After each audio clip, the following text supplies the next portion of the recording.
नमस्कार बंधुरा, आमी कुमकुम इन्सपायर थेके बोलছি। आज के आपनादेर काछे 10 रकमेर फलेर प्लेट साजिए निয়েছি, सेटाई आज के आपनादेर साथे शेयर करছি। सामनेई तो जामाई षष्ठी आसছে। फलगुलो এই রকম ভাবে সুন্দরভাবে কেটে নিয়ে আর প্লেটটা সাজিয়ে নতুন জামাইদের পরিবেশন করতেই পারেন। ফলগুলো কেটে নিয়ে আমি প্লেটটা সাজিয়ে নিয়েছি। প্রথমে শসা, কলা, এখানে নিয়েছি জাম আর লিচু, আর এখানে আম নিয়েছি। আমটা গোলাপ তৈরি করে নিয়েছি। আর বাঁদিকের গোলাপ দুটো হচ্ছে ক্ষীরের। এই ক্ষীরের গোলাপ আমি গত বছরই শেয়ার করেছিলাম, আপনারা দেখবেন খুব সুন্দর। এখানেও আমি মৌসুম্বি লেবুটা গোল করে কেটে নিয়ে অর্ধেক করে নিয়েছি, নিয়ে সাজিয়ে নিয়েছি। আর আমটা বরফি আকারে কেটে নিয়েছি। আরও একটা প্লেট সাজিয়ে নিলাম। মৌসুম্বি লেবুটা ত্রিভুজের মতন, আপেলটাও ত্রিভুজের মতন কেটে নিয়েছি, আম বরফির মতন, আর মৌসুম্বি লেবুর খোসাটাও বরফির মতন কেটে নিয়েছি। মাঝখানে যে গোলাপটা সেটা আমের খোসা দিয়েই তৈরি করে নিয়েছি। এই প্লেটেও আমি ত্রিভুজের মতন মৌসুম্বি লেবু কেটে নিয়েছি, বরফি আকারে আম আর খোসাটা দিয়ে গোলাপটা তৈরি করেছিলাম। এই প্লেটটাও আমি সাজিয়ে নিয়েছি। মাঝখানে আমি মৌসুম্বি লেবুর একটা গোল টুকরো কেটে দিয়েছি। আরও একটা প্লেট আমি সাজিয়ে নিলাম আপেল, শসা, কলা, জামরুল, আম সব কিছু দিয়ে।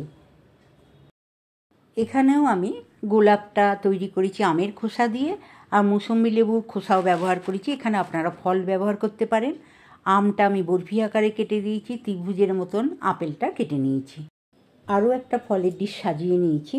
আমি এখানে মাঝখানে আমের খোসা দিয়ে গোলাপটা দিয়েছি, আপনারা এখানে আম দিয়ে তৈরি করে নিতে পারেন।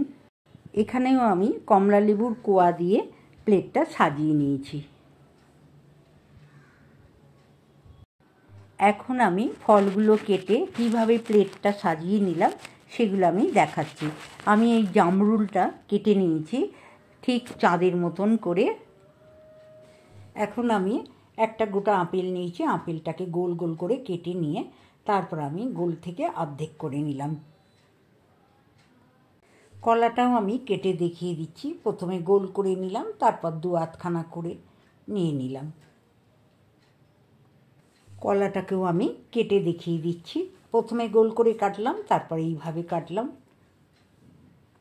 এখানে আমি শসাটা কেটে নিলাম, আর আমের বোঁটাটাও কেটে নিলাম। কেটে নিয়ে খোসাটা ছাড়িয়ে নিচ্ছি।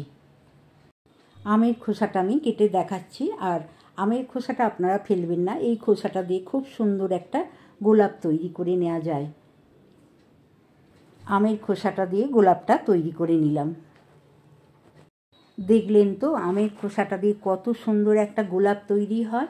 আপনারা খোসাটা ফেলবেন না। এইবার আমি ফলের ডিশটা সাজিয়ে নিচ্ছি। আমের খোসাটা দিয়ে গোলাপ তৈরি করে নিলাম, নিয়ে প্লেটটা সাজিয়ে নিলাম। এই প্লেটটাও আমি আপেল, কলা, শসা, আম, জামরুল আর আমের খোসাটা দিয়ে গোলাপটা তৈরি করে নিয়েছি। ফলগুলো কেটে আমি প্লেটটা সাজিয়ে নিলাম। আর এখানে আমি 10 রকমের ফলের প্লেট সাজানো দেখিয়েছি। আপনাদের কেমন লাগলো? ভালো লাগলে কমেন্ট করে জানাবেন। এই রকম ফল কেটে প্লেটটা সাজিয়ে নতুন জামাইদের পরিবেশন করুন। দেখতেও যেমন লাগবে, খেতেও খুব ভালো লাগবে। এখানে আমি লিচুটা কিভাবে কাটলাম, কেটে আমি সাজিয়ে নিলাম, সেটাই আপনাদের কাছে দেখালাম। আমি একটা ছুরি নিয়ে পাপড়ির মতন দাগ দিয়ে দিয়ে কেটে নিচ্ছি। কেটে তারপরে পাপড়িটা বের করে নিলাম। লিচুগুলো যেদিকে ইচ্ছা আপনি কেটে নিতে পারেন। আর ছুরি দিয়ে এইভাবে পাপড়ির মতন করে কেটে নিন, দেখতেও ভালো লাগবে। ঠিক মনে হচ্ছে যেন ফুলের পাপড়ির মতন। এখানে আমি আরও একটা প্লেট সাজিয়ে নিলাম লাল জামরুল দিয়ে। জামরুলের মুখগুলো আমি এখানে সাজাতে ব্যবহার করেছি। খাবার সময় অবশ্যই আপনারা ফেলে দেবেন। আর নিয়েছি তরমুজ আর শসা, এটা দিয়েও আমি প্লেটটা সাজিয়ে নিলাম। আমি এখানে 10টা প্লেট 10 রকমভাবে সাজিয়ে দেখালাম। আপনাদের কেমন লাগলো? ভালো লাগলে অবশ্যই কমেন্ট করে জানাবেন। সব রকম ফল দিয়ে সাজানো প্লেটটা আপনাদের কাছে কেমন লাগলো? ভালো লাগলে লাইক করবেন, কমেন্ট করবেন আর বন্ধুদের মধ্যে শেয়ার করবেন। আমার চ্যানেলের নতুন বন্ধু হলে চ্যানেলটি সাবস্ক্রাইব করবেন। অবশ্যই লাইক করতে ভুলবেন না। নতুন নতুন ভিডিও আপলোড হলে আপনাদের কাছে পৌঁছে যাবে। ভালো থাকবেন। নমস্কার।